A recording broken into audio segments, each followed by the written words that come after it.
Bismillahirrahmanirrahim. Assalamualaikum warahmatullahi wabarakatuh. Halo adik-adik semua dimanapun berada.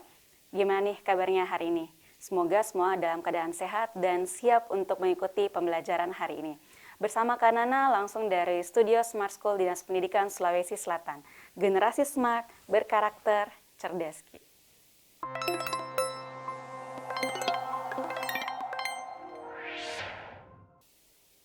Oke, adik-adik semua masih dalam persiapan UTBK 2026. Nah, pada sesi ini, Kanana akan membahas soal-soal yang berkaitan dengan pengetahuan kuantitatif. Jadi adik-adik pastikan untuk menyediakan alat tulisnya dan mencatat setiap informasi atau tips yang mungkin Kanana akan bagi selama sesi ini. Nah, tanpa berlama-lama lagi, langsung saja kita ke soal yang pertama. Oke, nah di sini yang ditanyakan adalah hasil perkalian tiga bilangan prima yang berbeda, yaitu A, B, C adalah 170. Nah, yang ditanyakan adalah berapakah nilai A, B, C. Nah, adik-adik sebelum kita menjawab soal ini, kita harus tahu dulu yang mana sih yang dimaksud dengan bilangan prima. Nah, jadi bilangan prima itu adalah bilangan yang hanya memiliki dua faktor, yaitu satu dan dirinya sendiri. Jadi kalau bilangan itu bisa dibagi dengan oleh bilangan lain, pasti dia bukan prima.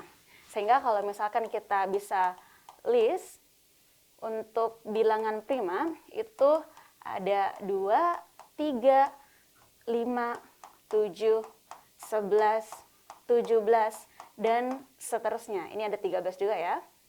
13, 17, dan seterusnya ya. Ini masih banyak sekali bilangan prima. Nah, sehingga untuk mengetahui mana 3 di antara bilangan tersebut yang merupakan hasil kali dari 170. Hasilnya 170 ya, berarti kita bisa lihat ciri-ciri bilangannya.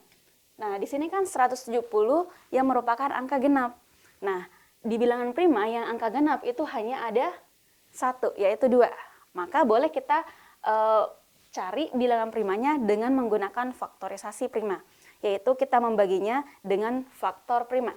Berarti boleh kita tulis 170 kita bagi 2. Nah, berarti kita akan peroleh nilai yaitu 85.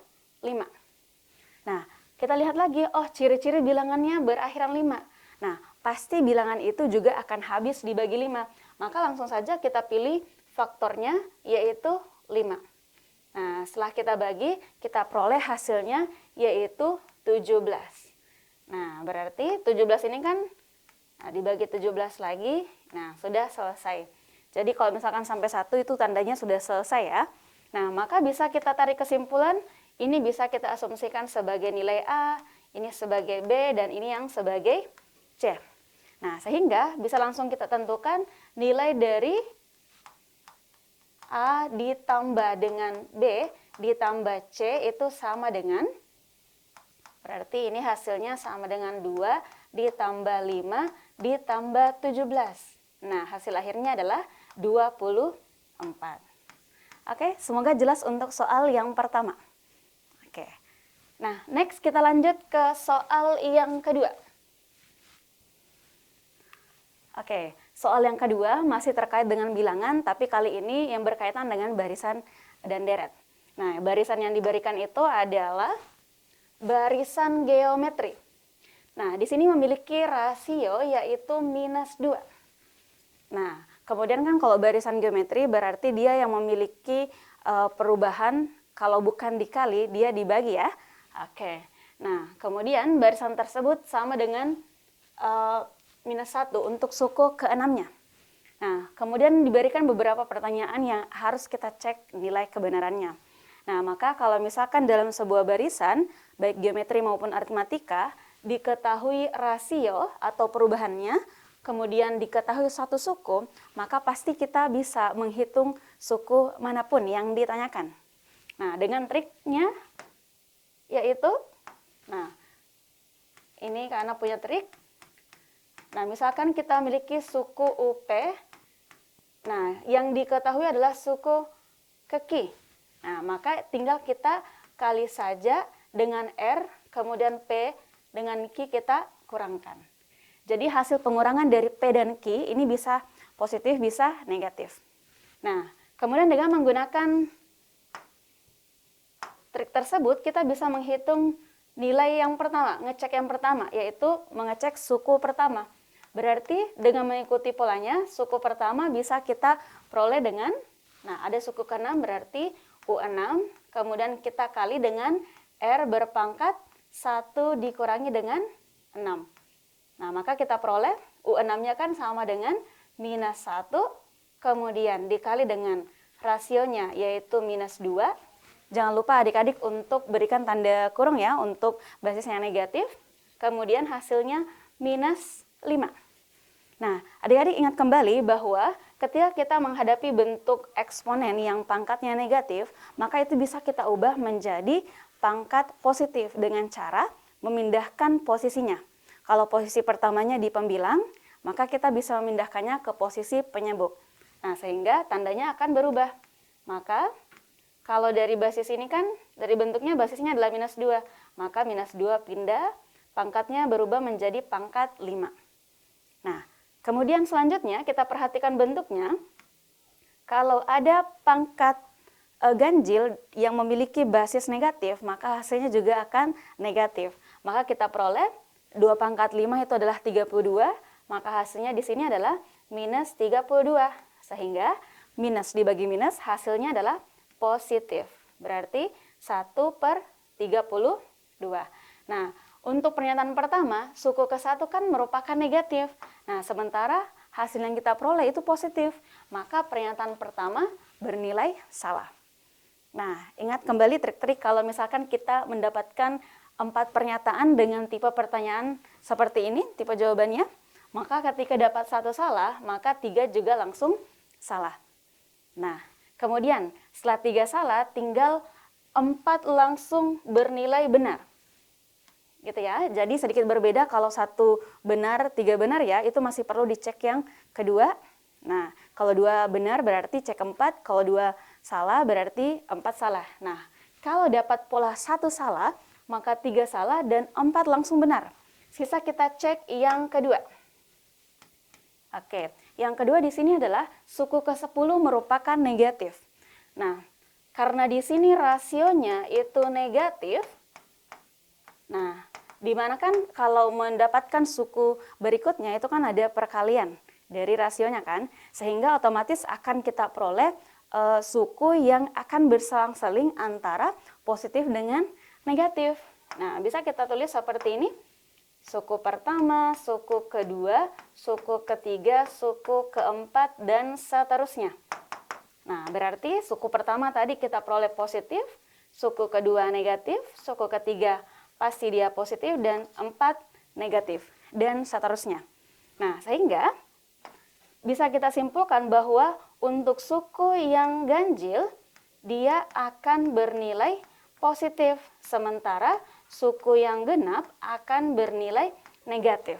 Nah, yang ditanyakan di sini adalah suku ke-10. Nah, suku ke-10 kan masuk genap, berarti karena dia genap, maka dia pasti negatif. Nah, berarti di sini pernyataan kedua bernilai benar ya. Oke, sehingga jawabannya adalah 2 dan 4 saja yang bernilai benar. Oke, semoga adik-adik bisa memahami trik-trik tersebut dan juga konsep dari barisan geometri. Oke, kita lanjut ke soal berikutnya. Oke, nah kita di kaidah pencacahan. Nah, di sini diberikan soal banyaknya permutasi 5 digit dari 1, 2, 3, 4, 5 dengan syarat, di sini ada syaratnya, yaitu angka prima tidak boleh berdampingan. Nah, maksud dari angka prima tidak boleh berdampingan, kalau misalkan di sini kan primanya 2 sama 3, maka kalau misalkan 2-nya di sini, 3-nya boleh di sini, gitu ya. Ataukah misalkan boleh di bagian akhir atau boleh di bagian awal. Nah, kalau kita memperhatikan polanya, itu kan akan banyak sekali kemungkinan. Nah, sehingga karena terlalu banyak kemungkinan, maka kita bisa menghitungnya dengan cara komplement, yaitu kita cari kebalikan dari syaratnya. Syaratnya kan angka prima tidak berdampingan ya, maka kita bisa mencari yang berdampingan. Gitu ya. Oke, sehingga yang pertama kita harus cari dulu berapa total bilangan yang terbentuk dari bilangan yang diberikan. Di sini kan ada 5 bilangan yang diberikan ya. Nah, berarti karena kita hanya akan menukar posisinya, maka cara menentukannya itu adalah 5 faktorial. Berarti 5 kali 4 kali 3 kali 2 kali 1. Gitu ya. Nah, kemudian hasilnya sama dengan 120. Nah, kemudian berikutnya kita cari yang berdampingan.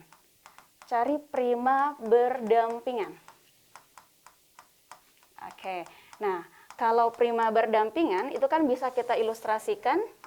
Nah, di sini bilangan primanya itu, taruhlah di sini bilangan primanya yaitu 2, 3, 5, maka di sini sisa 1 dan 4.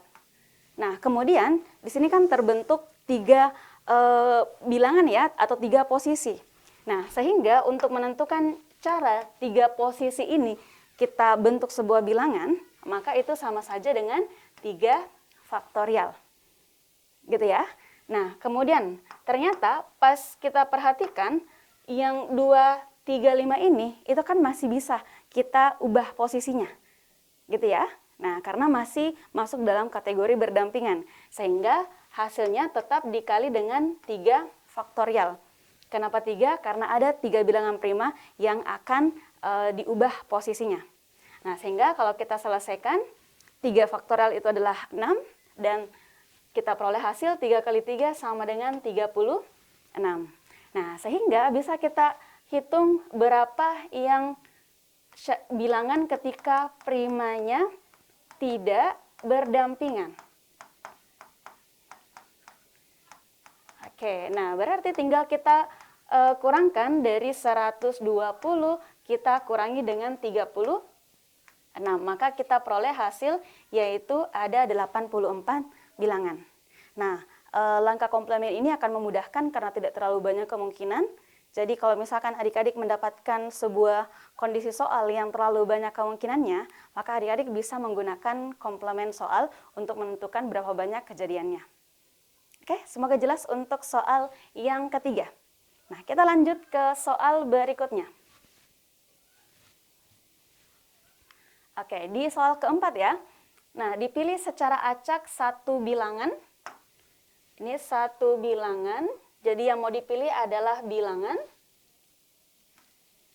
Nah, yang terdiri dari 2 digit berbeda. Gitu ya. Nah, berarti kalau misalkan 2 digit berbeda, itu mengarahkan kita bahwa bilangan yang akan dipilih itu adalah bilangan puluhan. Oke, dimana kan kalau misalkan bilangan puluhan itu, dia memiliki 2 tempat ya, tempat satuan dan tempat puluhan. Nah, kemudian dengan syarat keduanya adalah digit ganjil.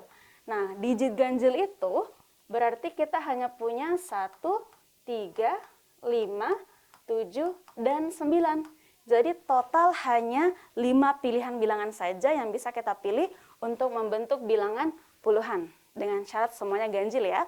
Nah, kemudian yang ditanyakan berikutnya adalah berapakah peluang digit puluhan lebih besar dari digit satuan? Berarti kalau kita definisikan kejadian A-nya, itu adalah digit puluhan. Nah, dia harus selalu lebih besar daripada digit satuannya. Nah, sehingga nanti yang akan kita tuju di hasil akhirnya adalah berapakah peluangnya. Nah, sehingga untuk menentukan peluangnya, kita menentukan berapa kejadian A-nya dan berapa kejadian semestanya atau ruang sampelnya. Oke, nah menentukannya, ini kan ada beberapa kemungkinan ya. Ini bisa kita urai. Nah, berarti kemungkinan pertama, agar digit puluhannya lebih besar, itu kan kita bisa memilih, itu yang pertama adalah yang 9. Nah, 9 ini kan hanya ada satu pilihan, gitu ya. Nah, sementara untuk digit satuannya, karena syaratnya yang puluhan harus lebih besar daripada digit satuan, maka kita bisa memilih 1, 3, 5, sama 7. Nah, itu kan sama dengan 4 pilihan. Sehingga untuk kemungkinan pertama, 1 dikali 4 sama dengan 4 bilangan. Nah, kemudian cara yang sama kita tentukan untuk kemungkinan kedua. Nah, untuk yang puluhannya lebih besar daripada yang satuan, berarti kita masih bisa memilih 7. Nah, berarti ini ada satu pilihan, angka 7. Nah, berarti yang bisa kan sisa 3 saja. Gitu ya, berarti di sini 1 dikali 3, sehingga banyaknya pilihan adalah 3. Nah, berikutnya, masih bisa kita memilih, yaitu angka puluhannya adalah 5. Nah, ini ada satu pilihan, kemudian yang satuannya kita punya pilihan 1 dan 3, berarti ada 2 pilihan, sehingga totalnya ada 2 bilangan. Nah, yang keempat, itu adalah kita masih bisa memilih 3 di tempat puluhan. Nah, berarti ini ada satu pilihan. Nah, kalau misalkan puluhannya adalah 3, maka kita masih bisa pilih 1 di posisi satuan, dan 1 kan ada satu pilihan saja. Berarti ada sebanyak 1 bilangan yang terbentuk. Nah, sehingga berikutnya untuk menentukan kejadian A-nya, itu tinggal kita jumlahkan semua, yaitu 4 ditambah 3 ditambah 2 ditambah 1. Ini hasilnya adalah 10. Nah, dapat NA-nya tinggal kita mencari NS-nya, gitu ya. Nah, kalau NS-nya kan kita tidak memperhatikan syarat yang diberikan. Intinya yang dibentuk adalah bilangan 2 digit. Nah, berarti yang digitnya adalah ganjil ya. Maka di tempat puluhan kita memiliki 5 pilihan. Nah, kita bisa tulis 5 di sini. Nah, karena di tempat pertama kita sudah ambil satu angka, berarti pilihan kita untuk mengisi posisi satuan itu tinggal 4 angka. Sehingga banyaknya bilangan yang bisa terbentuk secara total itu adalah 5 kali 4 sama dengan 20. Sehingga bisa kita tentukan peluangnya, yaitu NA dibagi dengan NS. Nah, sehingga NA-nya sudah kita peroleh, yaitu 10 dibagi NS-nya 20, maka diperoleh hasil yaitu sama dengan 1/2. Maka opsi yang kita pilih adalah alfa. Oke, semoga untuk soal yang keempat ini juga jelas ya. Oke, kita lanjut ke soal berikutnya. Oke, nah ini ada perbandingan kuantitas P dan Q. Kita lihat materi yang muncul. Ternyata ini adalah sebuah fungsi. Oke, misalkan AB ini adalah bilangan real. AB-nya bilangan real, kemudian di mana A itu tidak sama dengan B, gitu ya. Nah, memenuhi fungsi fx sama dengan ax ditambah dengan b, kemudian juga memiliki inverse yang memenuhi inverse dari 2a ditambah 2b sama dengan 1. Nah, yang ditanyakan di sini adalah nilai a dengan b. Nah, karena sudah pernah juga kasih trik di sesi sebelumnya, sesi pekan kemarin, untuk fungsi terutama fungsi inverse, ini kita punya triknya ya. Oke, yaitu ketika kita memiliki fx sama dengan y, maka mencari fungsi inverse-nya, yaitu dengan menukar posisi x dengan y. Berarti di sini y, kemudian sama dengan x. Nah, artinya kalau kita tukar kembali posisi x dengan y, maka akan kembali ke fungsi yang sebelumnya. Nah, jadi kita punya 2 pilihan. Apakah kita ingin mengarahkan fungsi biasa ke inverse atau fungsi inverse ke fungsi biasanya. Nah, setelah kita pakai yang pertama, yaitu fungsi biasa ke fungsi inverse.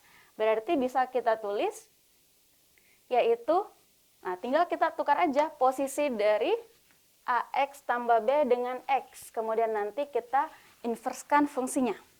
Nah, kita peroleh bentuk yaitu F inverse dari AX kemudian ditambah B, ini sama dengan X. Nah, kemudian setelah dapat bentuk inverse-nya, tinggal kita ambil fungsi inverse yang ada di soal tadi.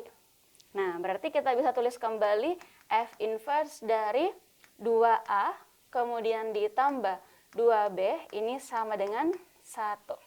Nah, ketika sampai di sini adik-adik bisa menggunakan kesamaan posisi. Oke. Nah, kesamaan posisi itu maksudnya gimana?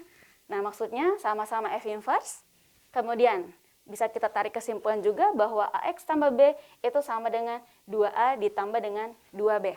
Berikutnya kita ada posisi yang sebelah kanan, yaitu nilai X sama dengan 1. Nah, sehingga kalau kita jabarkan, untuk kesamaan pertama kita ambil yang sederhana, yaitu nilai X-nya sama dengan 1. Maka kesamaan berikutnya bisa kita ambil, yaitu kita boleh ambil 2A ditambah 2B, ini sama dengan AX ditambah dengan B. Nah, di kesamaan pertama kita kan sudah peroleh bahwa nilai X itu sama dengan 1. Nah, maka bisa kita ganti nilai di sini, yaitu 2A tambah 2B tetap, kemudian X-nya kita ganti jadi 1, kemudian tambah B. Sehingga bentuk sederhananya adalah 2A tambah 2B sama dengan A ditambah dengan B. Nah, kiri dan kanan kan sama-sama memiliki koefisien yang sama, yang sebelah kiri 2, yang sebelah kanan 1. Sehingga kalau kita pindahkan yang sebelah kanan ke sebelah kiri, nah itu kan akan mengurangi nilai dari 2A. Berarti 2A kita kurangi dengan A, hasilnya sama dengan A. Kemudian 2B dikurangi dengan B, hasilnya sama dengan plus B. Nah, karena semua yang di kanan sudah pindah ke kiri, maka hasil akhirnya adalah 0. Nah, berarti sudah dapat nilai A sama dengan A tambah B, yaitu 0. Nah, tinggal kita bandingkan antara nilai P dengan Q. Nah, 0 dengan minus 1 yang lebih besar itu adalah 0 ya, yang berada di sebelah kanan. Nah, sehingga bisa kita tarik kesimpulan bahwa P lebih besar daripada Q. Oke, semoga jelas untuk soal yang kelima. Nah, sekarang kita lanjut ke soal berikutnya, yakni di soal yang keenam. Nah, masih berkaitan dengan fungsi. Nah, pertama-tama kalau misalkan kita melihat soal fungsi, kita lihat dulu deh bentuknya. Nah, fungsi yang diberikan itu kan merupakan fungsi kuadrat yang memenuhi bentuknya ya. Ada satu variabelnya dengan pangkat tertinggi adalah pangkat 2 ya. Oke, sehingga kita lihat kalimat berikutnya. Nah, grafik fungsi tersebut melalui 3 titik. Nah, yaitu 1,-12, A,-7, dan A tambah 3,20. Nah, jadi adik-adik, konsep dari titik yang melalui sebuah garis atau sebuah fungsi itu bahwa setiap titik tersebut bisa kita substitusi ke persamaan garisnya. Nah, biasanya kita lakukan substitusi kalau di dalam fungsinya itu ada variabel yang belum kita ketahui. Nah, sehingga kita bisa menggunakan konsep tersebut untuk mencari nilai B. Maka kita ambil titik yang lengkap, yaitu titik 1,-12. Nah, jadi 1,-12. Nah, satunya itu kan akan mengganti, satunya akan mengganti X, F-12-nya akan mengganti Fx atau Y ya. Oke, sehingga kita peroleh bentuk yaitu minus 12 sama dengan 1 kuadrat ditambah B dikali 1 dikurangi 15. Nah, persamaannya kan tinggal satu variabel, berarti boleh kita pindah ruaskan untuk mendapatkan variabel B. Nah, berikutnya kita peroleh bentuk minus 12 sama dengan 1 kurang 15 berarti min 14 ditambah dengan B, maka B sama dengan positif 2 ketika min 14-nya pindah ke ruas kiri. Nah, dapat nilai B berarti kita bisa mencari nilai variabel yang lain, yaitu variabel A.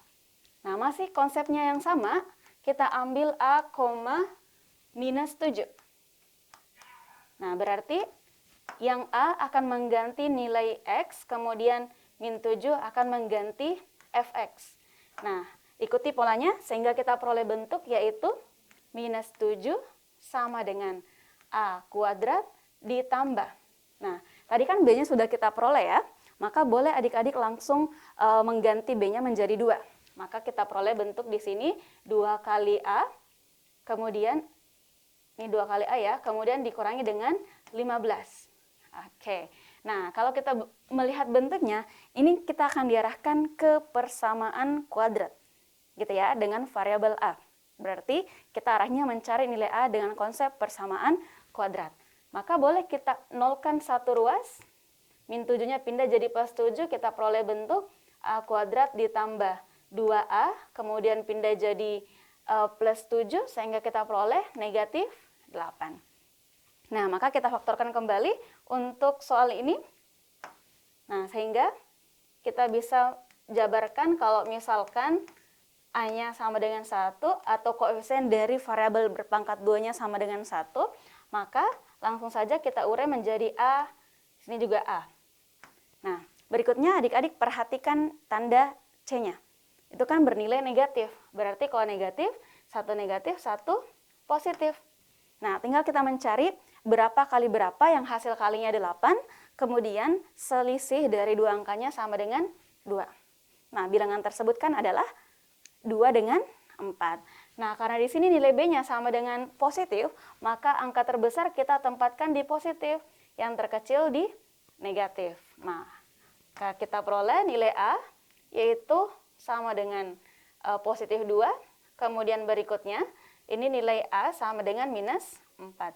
Jadi adik-adik tinggal pindah ruaskan aja, A kurang 2 sama dengan 0, kita peroleh nanti menjadi positif 2, begitupun dengan A sama dengan minus 4. Nah, kemudian selanjutnya, ini kan kita memiliki dua kemungkinan nilai A. Nah, karena nilai fungsi itu kan hanya setiap domainnya memiliki tepat satu pasangan, maka di sini hanya ada satu yang bisa memenuhi. Nah, sehingga untuk mengetahuinya, kita uji nilai A ya, uji nilai A. Nah, taruhlah kita uji dari yang terkecil saja. Kita uji untuk A sama dengan 2. Nah, kalau A sama dengan 2, nanti hasilnya di fx kita peroleh minus 7, maka A yang diambil adalah positif 2. Nah, otomatis yang A sama dengan minus 4 langsung gugur ya. Oke, berarti kita masukkan ke fungsi fx-nya, yaitu kita peroleh, jadi ini x-nya, A-nya kan sama dengan x ya, boleh kita tulis seperti ini, x sama dengan A. Sehingga kita masukkan di F2-nya, kita peroleh yaitu 2 kuadrat ditambah 2 kali 2 kurang 15. Nah, ini benar kita peroleh hasilnya minus 7. Nah, sehingga sudah dapat nilai A yaitu sama dengan 2. Nah, karena yang dibutuhkan di soal ini adalah nilai A, sehingga kita sudah bisa menghitung nilai dari 3AB. Yaitu ganti saja nilai A dan B yang sudah kita peroleh. Yaitu 3 kali 2, kemudian kali 2 lagi. Maka hasilnya adalah 12. Oke, semoga jelas untuk soal yang ke-6. Oke, adik-adik kita pindah ke soal yang ke-7. Nah, soal yang diberikan adalah berkaitan dengan geometri, yang mana geometri ini akan selalu muncul setiap tahunnya, apakah di PK ataupun di PM. Nah, kita lihat soalnya, sebuah lingkaran dengan pusat O memiliki keliling 12 pi. Nah, kalau misalkan di soal kita tidak diberikan gambarnya, maka untuk memudahkan, karena sarankan untuk adik-adik menggambar polanya ya, atau menggambar bentuk bangunnya. Jadi boleh kita gambar, di sini lingkarannya, pusatnya O. Nah, kemudian memiliki keliling, yaitu sama dengan 12 pi. Nah, kemudian titik P dan Q terletak pada lingkaran tersebut, sehingga panjang busur PQ adalah 3 pi. Nah, berarti kita letakkan di sebarang posisi di bagian keliling lingkaran ya, karena kan terletak pada lingkaran. Berarti di sini P dan di sini Q. Nah, sehingga busur PQ, nah kita kasih tanda garis melengkung ya, karena kalau tidak dikasih tanda itu takutnya dikiranya garis PQ yang berupa garis lurus ya. Oke. Nah, panjangnya yaitu 3 pi. Nah, berdasarkan informasi yang diberikan, manakah dari pernyataan berikut yang bernilai benar? Nah, maka kita cek dulu untuk pernyataan yang pertama. Nah, jari-jari lingkaran tersebut adalah 6. Nah, adik-adik kalau misalkan jari-jari itu kan biasanya kita temukan di rumus keliling atau luasnya. Nah, clue yang diberikan itu adalah keliling. Maka adik-adik langsung menjabarkan dari keliling lingkaran. Nah, keliling lingkaran kan rumusnya adalah 2πr. Nah, ini sama dengan 12. Nah, 12π, kemudian sama-sama memiliki pi, boleh kita coret pi-nya, sehingga kita peroleh nilai r sama dengan 12, 2-nya pindah ruas jadi dibagi 2. Nilai r sama dengan 6. Nah, maka pernyataan pertama bernilai benar. Nah, sesuai dengan trik yang Kanana sampaikan juga di soal awal tadi, bahwa ketika kita dapat pernyataan pertama benar, maka pernyataan ketiga langsung benar. Nah, tinggal kita cek pernyataan yang kedua. Nah, kalau misalkan pernyataan kedua benar, maka kita lanjut ke cek pernyataan keempat. Nah, tetapi kalau misalkan pernyataan keduanya salah, maka 4 juga langsung salah. Oke. Nah, berarti kita cek yang kedua langsung aja ya, yaitu luas lingkaran. Nah, luas lingkaran rumusnya adalah πr pangkat 2. Nah, tinggal kita jabarkan. Karena di sini tidak diurai nilai pi, maka adik-adik jangan urai juga. Gitu ya. Nah, sehingga kita urai informasi yang ada aja, yaitu r-nya 6 pangkat 2, maka kita peroleh hasil 36 pi. Gitu ya. Nah, kalau kita lihat di soalnya, ternyata kelilingnya kan, luasnya kan di sini 24, maka pernyataan kedua salah, otomatis pernyataan keempat juga bernilai salah ya. Oke, nah sehingga jawabannya adalah 1 dan 3 saja yang bernilai benar. Oke, semoga jelas untuk soal-soal yang Kanana bahas ya. Oke, adik-adik, itu saja untuk sesi hari ini. Semoga setiap soal yang Kanana bahas itu bisa dipahami, dan kalau misalkan ada yang tertinggal atau ada yang mau mereview kembali soal tersebut, adik-adik boleh buka di laman YouTube dari Smart School Dinas Pendidikan Sulawesi Selatan untuk melihat beberapa video yang berkaitan dengan persiapan UTBK 2026. Oke, itu saja untuk Kanana untuk sesi ini. Salam sukses untuk semua. Assalamualaikum warahmatullahi wabarakatuh.